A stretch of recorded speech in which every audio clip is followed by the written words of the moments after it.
Good morning, everyone, and welcome to the Hummingbird Assembly. I am Reverend Michelle, and it's my pleasure to lead you all in our gathering today. For those of you who regularly attend, I would be very open to your feedback about how this layout works. You can see that we have pretty much reached capacity, which is a good problem, but we need to figure out how we're going to make the discussion part work well for everybody.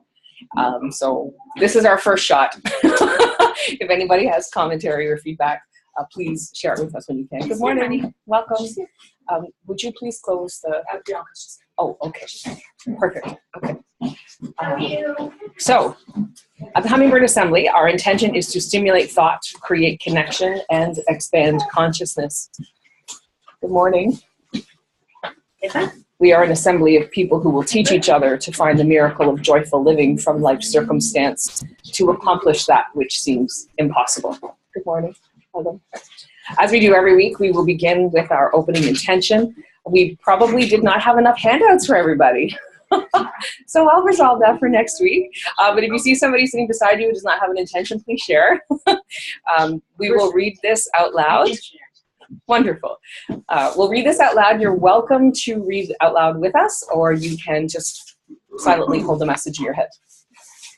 May I come to understand that blessings are everywhere, that my attitude will affect outcomes, and the challenges are often gifts in disguise.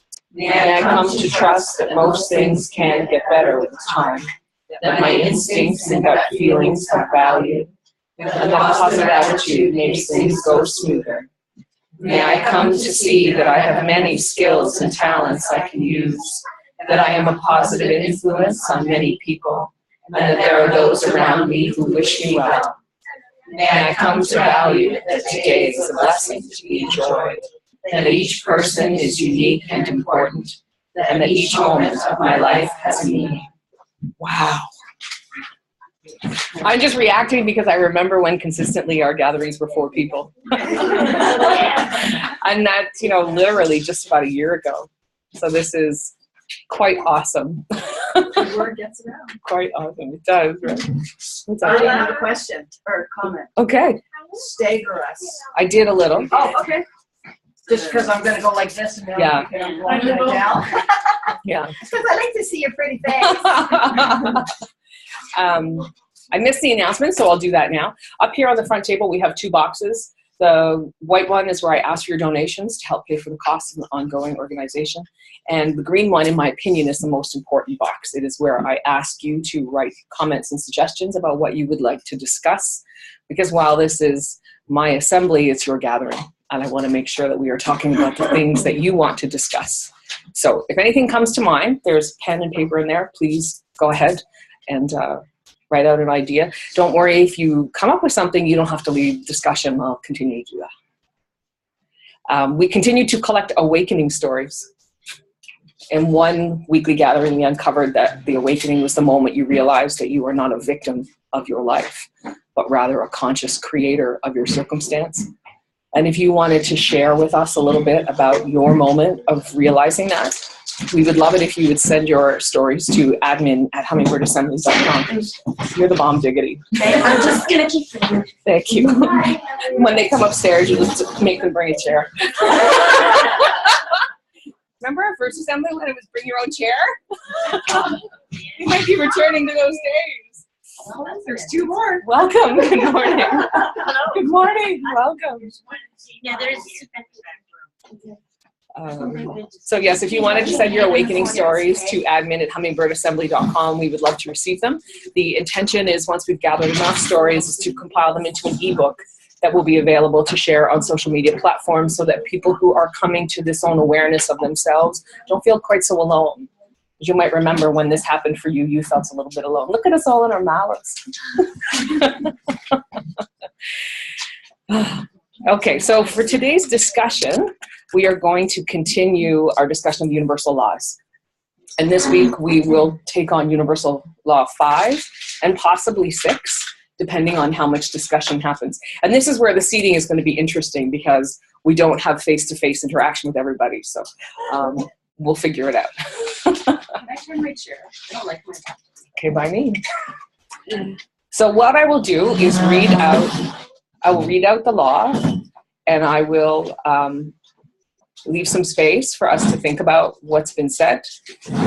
And then I will speak again, line at a time perhaps, or maybe we'll want to hear the whole thing over again, whichever works for you. All right, so universal law number 5 is the law of soul evolution. Everyone on earth shares the goal of soul evolution, whether they realize it or not. We have reincarnated because we desire to evolve spiritually. By rising above all of our fear-based emotions, and in doing so, learning how to express unconditional love, we raise our vibrational rate and move closer to a state of harmony. Even where it appears that we are not evolving, we are, in reality, making progress.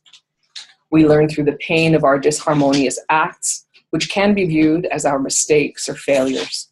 This is the law of soul evolution. Hi, you made it. She came from Grimsby.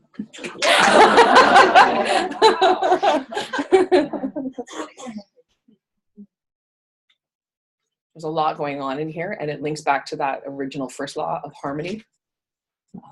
Shall I read the whole thing again? Sure. Okay.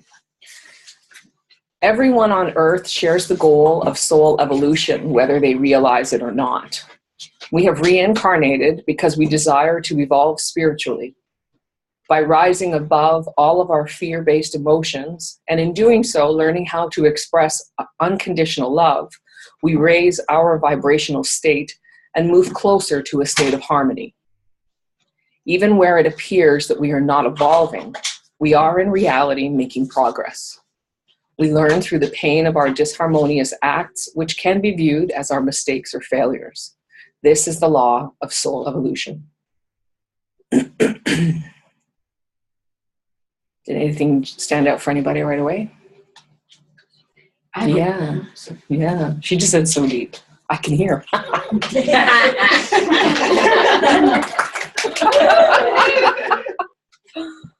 What about children? When bad things happen to children, I don't see how they're responsible for that.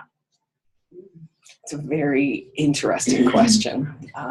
I can speak to my own personal belief on that. Mm-hmm. So I believe that before we come to this life, we plan out everything we're going to experience from the moment we are conceived until we're 16. We plan out the underwear we're going to wear on January 3rd, 2018. We plan out the breakfast we're going to have. We plan out the big things and the little things, all the things. And that includes the bad things. Okay. Well, there's a reason why we have an age of majority. And that's not really a new concept, right?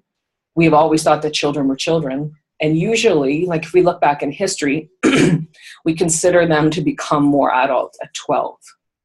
Right.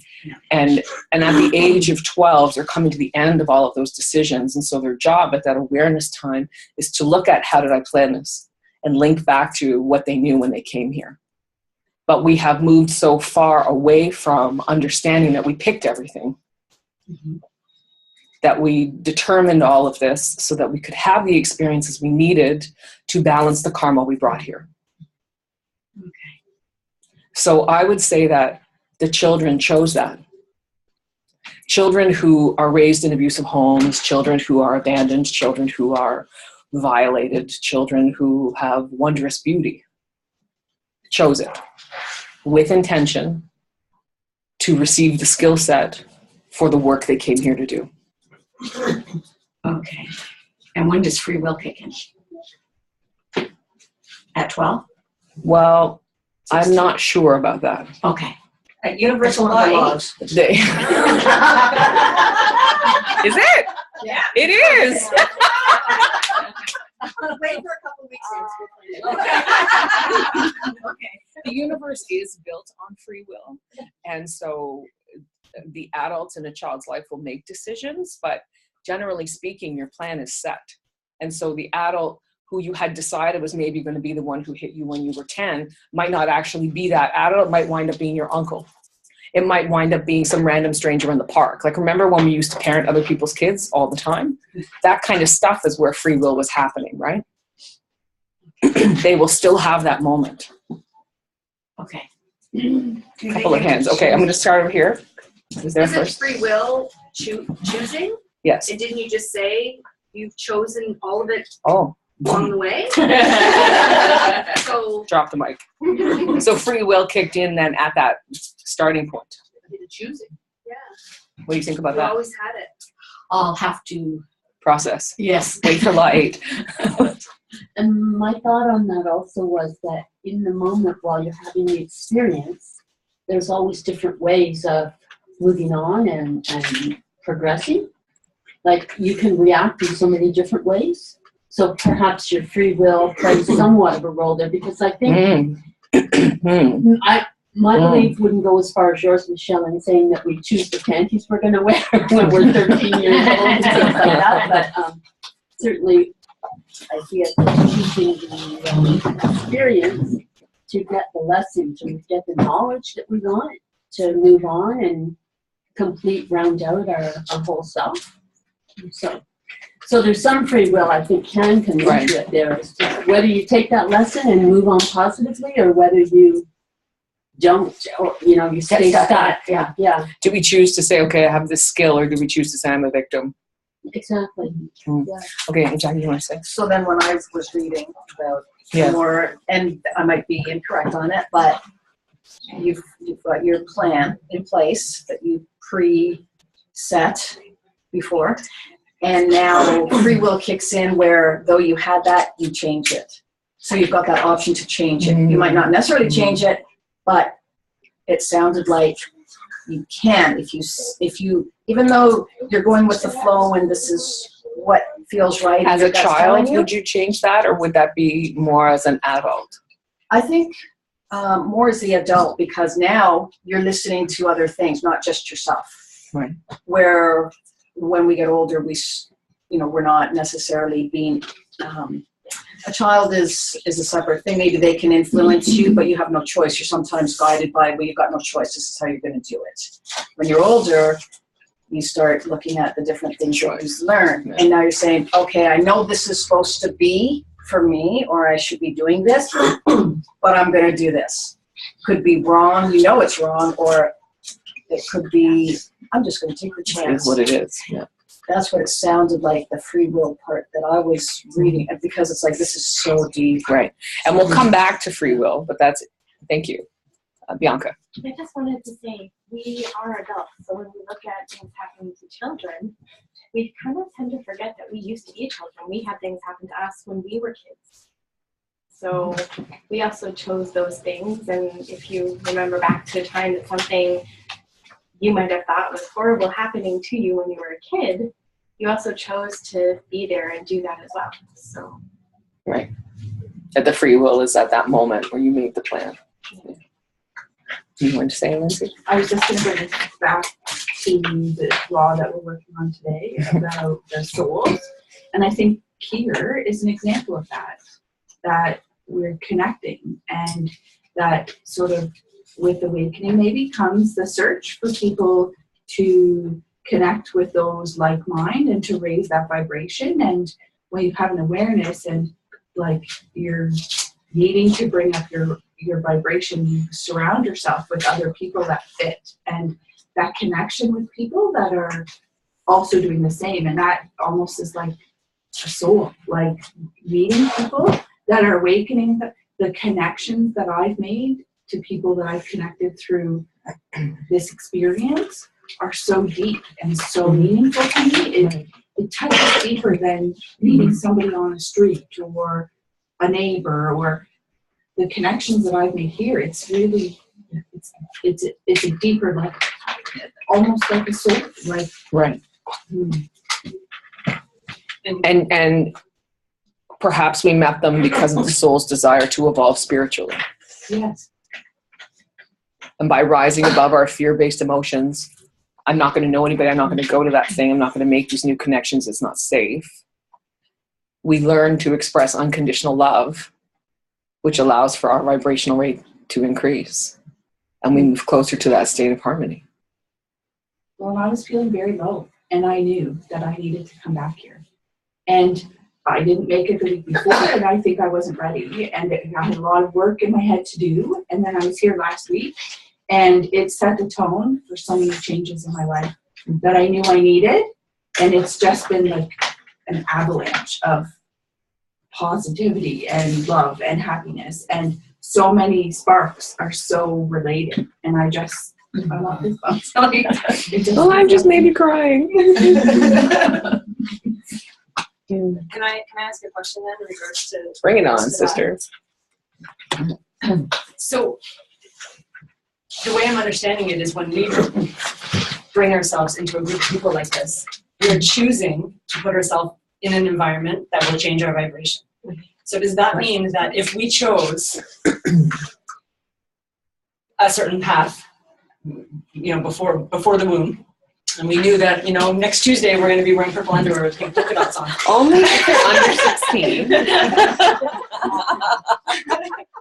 But then we can change the path that we had already created for ourselves. So it's a bit conflicting to me, because if we've already chosen it and we know what's going to happen for the next 97 years of our life, hopefully. Okay, so remember that that's as a child. All of those moments in particular in my belief system. And I would say that in the circles I travel in, it's a commonly held belief, but I haven't ever seen it written somewhere as a law, okay? Right. So that's an important thing to understand, that I don't often talk about my beliefs, but this is a belief that I hold, and that it is only for children, okay? So it's like you go to school to learn how to read and write so that you can be prepared for your job in the bank. Do you understand? You're going to learn your skills. So you determine what you need to experience to take on the rest of your life. And then from like age 17 onward, you are deciding, what am I doing now? But can you change that? Like Yes. once you're 13 or 14, let's say, 15, teenagers are pretty brilliant. Yes. They can make their own path. You could have somebody, Bianca's son came here one day. He's a teenager, right? Or He's pretty 12. close. 12, okay. He was incredibly insightful. Mhm. Like, I didn't feel like I was talking to a 12-year-old. He was like, 30. So, yeah, like it was a very. But I would suggest that when children are given the space to behave in a way like this, they will. They're holding these thoughts all the time. That's why I say it's so important that the children are in the room when we have these discussions. But I if think they- too, when you look at life and the chosen life, those parameters, we set those parameters from, I believe, this is my belief system, from the moment we're born till the moment we die. That's preset. And if you want to break it down like a thesis or, a dissertation or something, we've chosen the subjects. So the file folders are there, this, teen, 20s, 30s, 40s. But within that subject, we can make any changes we want through free will. But As I do adults, believe, yeah. but I do believe those parameters are preset. And, those don't And you change. will determine like big things that happen throughout your life as an adult too, that will shape you. And yes, you can have a straight road to where you're supposed to be, or it can be circuitous. Regardless, you will get to the point you need to be at. That's why they say just relax. It will be what it is. I would share that you talked about women's awakening, but Yeah. and teenagers and children. Yeah. So my personal experience with it is that when I was a child, I was bullied, marginalized, just didn't never fit in. School was hard. Elementary school was hard. I had the unique opportunity to leave that whole, because we moved, so I left that whole group of people that knew me as this type of person and went to a whole different school. And I remember the point where I thought to myself, I get a new start. Nobody knows me. And if I just smile at everybody, they'll like me. Who do I need to be? I get to decide now who I'm going to be, not other people. Right. And for me, as a 13-year-old, changing schools, going where nobody knows me, I was excited as all get out about that, not worried, not upset. I was ready to leave that all behind because now I got to choose who I got to be. So that was my moment of awakening when I was that age. And then you just kind of move on making your choices free will, but I'm certain that I chose that path for myself when I was a child, because I had to go through those things to make me who I am today. Yeah. Because those experiences never leave you, and it gives you empathy and understanding for other people. Yeah.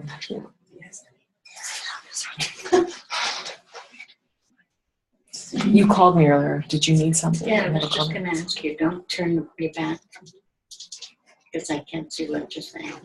That's all. I had a question, but I don't remember what it was. It's nice when your mom parents you in front of her.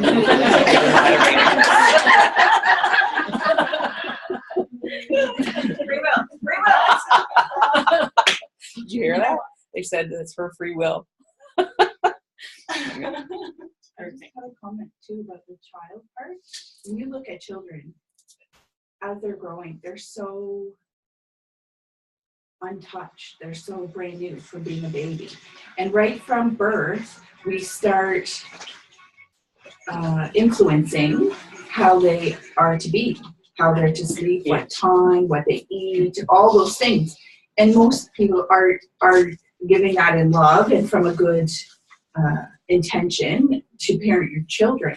But that, I kind of wonder when you have a child who is challenging or who really, it's sort of that how you're influencing them, and almost like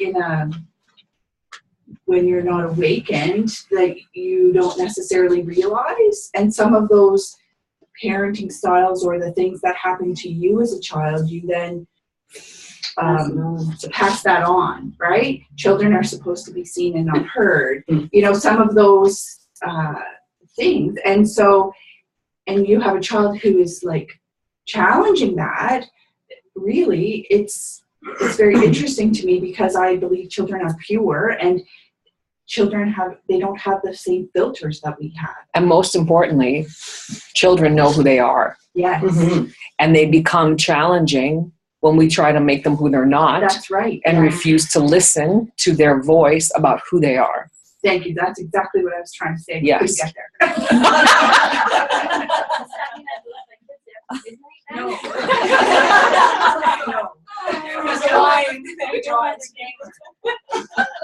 Here's the thing, you can't make the wrong choice, right? Because what you decide to do in that moment is what that child decided you were going to do before they got here. Well, I was going to say. It's very fold over itself. But in large part, that's what, yes. And in large part, this is why I'm constantly saying to stay rooted in the fact that you are doing your best in each moment that you have. And to really ask yourself, is it really important? Where is it in the priority of importance? Getting to bed on time or staying up? Or what is important? Yeah. Like, what am I fighting for here? Is it that I'm fighting for control? Is it that I'm fighting for verification of my role in their life? What am I fighting for? Am I fighting to assert my will upon them? Or am I fighting to rise them to a higher level?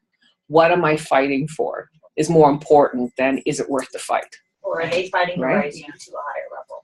That's my thing. Sometimes they're here to teach us. Yes. Not the other way around. Yes. In most cases. No, that's good though, because it caught my attention. I think it's important to remember too that the moment a child takes his first breath, you've lost control.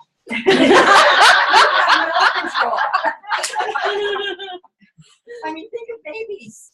I need something. I'm going to scream my head off, and therefore I'm going to get exactly what I want. We jump. So you've lost control the moment you push that child at your lady parts. I'm sorry.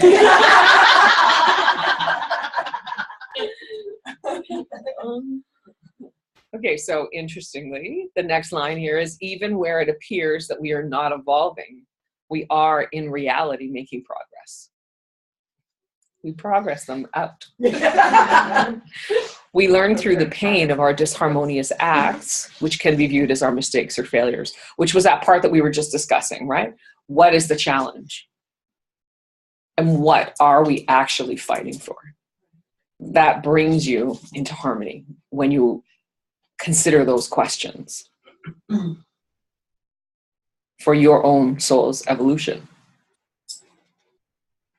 I just want to paraphrase a quote from Oprah that I have on tape to the computer downstairs. It's along the lines of, I don't believe in failure. It's just an opportunity to learn. Didn't Edison say, I didn't make mistakes, I learned 1,000 ways not to make a light bulb? Right, I never heard that. That's good on that. I didn't make a mistake, I learned 1,000 ways it didn't work. That totally takes away the blame, the shame, the guilt, we're not good enough, all of that. It doesn't even have a place. Yeah. And, you know, speaking to that point, acknowledging you're doing your best in the moment that you have, your best in this moment is not the same as my best 20 minutes ago when I hadn't had a coffee, right? It won't be the same as it is 10 minutes from now. Your best will shift in each moment for a myriad of reasons. And that's why living in the moment is such an important piece, right? To this evolution. Yes. Be here. I tend to go into power struggles a lot with my kids, but since I've kind of been waking up or whatever, and I'm not sure of why we're having this conversation, I've actually asked them. And I'm like, big what moment. is your intention? Even when they're like sibling throwing fists, I've got 2 boys and a girl in the middle. And I'm like, wait a second, what is your intention? Why are you doing this? Like, and I Kill my brother. They will actually sit down and tell me, and I'm like, well, tell him too, because I'm not understanding. Are you going with love? Or are you intentionally trying to inflict pain on somebody? What do you want? Right. What are you trying to accomplish? It's mind-blowing what comes out of the kids' Why are we like having this fight? Mouths when you ask They know. because they're like, well, I actually wanted to hurt his feelings. I'm like, okay, how would that serve you? That's so good because you're teaching them cause and effect. effect. Yeah. It's perfect. It's very strange for me. I used to go. So mommy's right learning back cause in and there. effect too. But that is what conscious parenting looks like, right? And reconnecting them back to what are they trying to intend for? Can you hear me? Can you hear me now? Do you want to borrow it here? No, I'm kidding. I know you have yours. Thank you. Yeah. Yeah, it's just. To bring them back to what their intention is. But by overall. doing that, I'm actually learning myself. Yes. Because when I don't know how to handle the situation and I don't know what I'm doing, ask. Right. That's brilliant, Haley. It is. Yeah, it is. That's brilliant. If you can calm yourself down. Yeah. You get calm, but they get calm. Yeah. It's It's working. Yeah, obviously you still catch yourself in moments where it's an instant reaction. Yeah, still human. But yeah, I find it has totally changed the dynamic of whatever is going on. And sometimes it is in a loving place. I'm like, oh, why did you just do that? Because I love my brother. But now your brother just heard that. Right? It's kind of neat. Shake it up. Mm-hmm. I love what you just said, asking the teenager, are you doing this from a place of love? Yeah. What is your intention? That's I need to know where this is coming from so I can, because when I don't know how to react, that's what I'm finding is to ask, where is it coming from? Find out more information, then I'll choose how I want to react to the situation. Exactly. Thank you. Can I just say, I love that we're talking about parenting your kids this way in like open like this. I don't have children. Most of you probably know that, but my awakening story is that I don't really have one because I was raised. Because my this mom way. was woke. Exactly. But from like where I come from, I don't know anybody my own age who's experienced that. Mm-hmm. And that's okay. And I'm bringing them in now when people are going through their awakening now, which is awesome that I get to see it. But I just think, wouldn't it be awesome if we could have another generation who goes through growing up awake? Yeah. Then you don't have that awakening struggle. You're just already there. That's recreating the harmony. And I love it. Yeah. It's exciting. The I can't wait ripples. to see it. Yeah. That's why we're here. Okay, so I'm going to read this law one more time, and we will only do this law today because it is already after 11, and I want to make sure we get to healing. So I'll read this again, and if there's anything else we want to talk about, let's have at it. We have about 10 minutes here. Everyone on earth shares the goal of soul evolution, whether they realize it or not. We have reincarnated because we desire to evolve spiritually. By rising above all of our fear-based emotions, and in so doing, learning how to express our unconditional love, we raise our vibrational state and move closer to a state of harmony. Even where it appears that we are not evolving, we are in reality making progress. We learn through the pain of our disharmonious acts, which can be viewed as mistakes or failures. This is the law of soul evolution.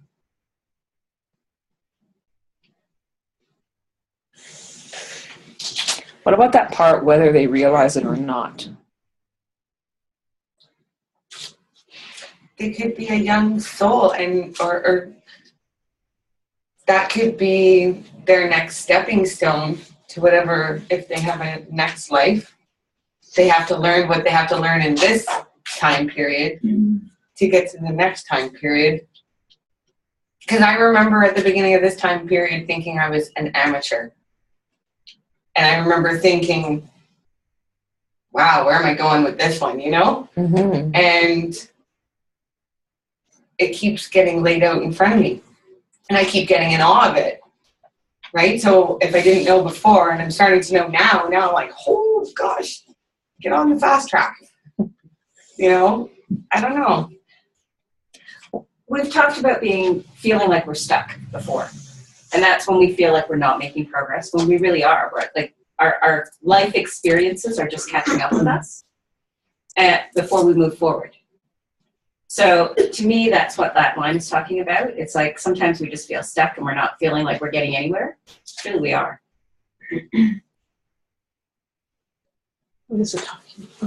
No, Sarah. I was just thinking back to a situation in my experience where I was assaulted and I probably should have not lived. And I, after that, had a major challenge to go through of feeling like God or higher self and spirit wasn't there for me at that time. It took me a long time, and I went through all this hate and anger. And then I realized it was like, you know, the Footprints poem, whatever, kind of came back. It was like, actually, no, we were here with you the whole time. That's why you're still here.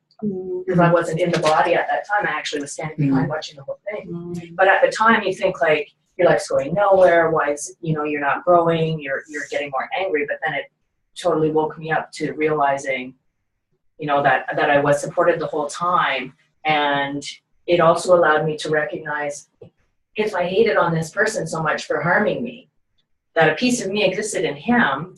So if I hated on him, I was hating on me. So then I had to come from a place of just, you know, forgiveness and unconditional love and love on them anyways, so that I could continue to move forward and grow. And that's the shift from victim to survivor, right? That's the jump of, why did this happen to me and nobody is caring for me, and if this was real, then it wouldn't have happened, to, you know, I'm going to thrive in spite of this. And then you hear someone like, am I going to get it right? Carolyn, is it Myers? M-Y-E-S? She's a Mace. So her thing is like not to talk about that bad stuff so that you're not returning to that energy. But how do you then, you know, because then I was like, well, am I supposed to work with abused women? But if I do, then I'm surrounding myself with that energy all the time. So it's tough to know in that moment of, you know, what's the next step when you're listening to others.